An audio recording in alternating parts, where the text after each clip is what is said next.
Nebula Civilization, Episode 14. Ding! Lacrack's group has invented characters. Good.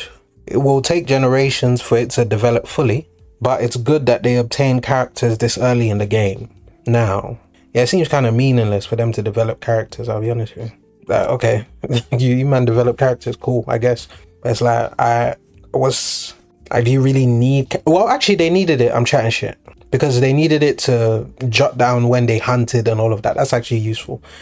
Don't mind me. It's time for a feast. Grab. At first glance, this may seem like a simple hunt. But in fact, this is the lizardman's wedding ceremony. Okay, they got culture. Where one hunts the biggest prey and presents it as a gift to their partner. Aww. I'll be able to expect a stable succession from them now. Look at them. Puff. Where are we? Are you sure? Of course, the monster was an obstacle that we needed to overcome ourselves anyway. You said that this land originally belonged to you. You can continue to live here as you did before. This is nice. He's being nice, bro. Say thank you. Terry. Okay. At least he said thank you. Thank you. Bow. Thank you so much. Right. This is my son. He's the future leader of our tribe. I can't lie. They look horrendous. They look better in like the first chapter. We know the area like the back of our hand. So how about he acts as your guide? Sounds good. The land ahead has numerous large beasts and bigger tribes living in close proximity to each other.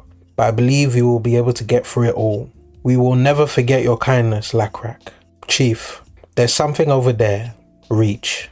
Do you recognize this? Yes, I do. Frogs that walk on two legs, otherwise known as frogmen. Frogmen? Yes, some are good and some are not. They can think and talk, so they're basically beings just like us. Seeing that they've come out to scout, they may have some war experience. Judging from the footprints, it seems like there were at least 5 of them. Their tribe must be bigger than ours. Spring. Let's go back to our camp. Forsh. Crackle, burn, crackle. Spread them out and use as many as you can. Yes, sir. Zaul, is this really necessary? We need to make them think we have greater numbers than we actually do. We should also increase the number of those on patrol and keep watching. On patrol duty and watch keeping. Okay, sounds good. But everyone should take on their fair share of work. Yes, and I'm sure the frogmen are wary of us as well. Thankfully, for a few days after moving their camp, they didn't encounter any frogmen. Within those few days, Lacrack's tribe worked hard for the stability of their tribe. I'm sure there isn't any player who has achieved more than I have at this point. Livestock farming is going well, and their housing style is changing rapidly to fit the surrounding environment. Yeah, I can't lie, bro. They got a nice... That man built... Do you know what this reminds me of? Like Japanese architecture. What's interesting is the rate at which they adapted to the concepts of characters. Through the primitive maps they've created, using a combination of characters and previously existing hunting signs, the concept of character was quickly shared with the tribe members. Additionally, Lacrack made his tribe members record their daily harvest. Yeah, that's what I mean. When they jot shit down, they'll be able to... This is really smart. I don't know how to explain it, but it's really smart what they're doing. I've gathered more than the others. I guess I'll have to try harder.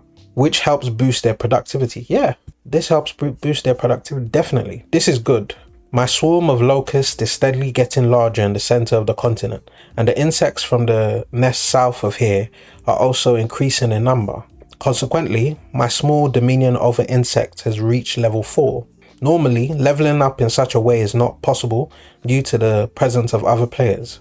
However, since I started in an isolated place in the east, this is the least I could do to make up for it. He got the best of both worlds, because really and truly isolated, that's the best place to be.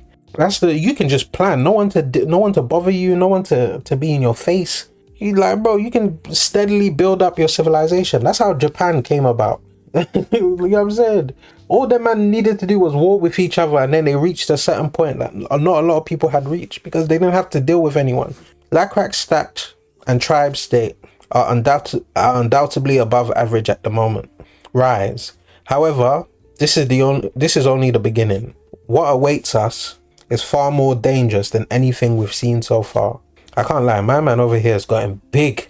He looks like a tank, like he goes gym and no one else does. It's crazy. Chief, it's an emergency. The frogmen are on their way here.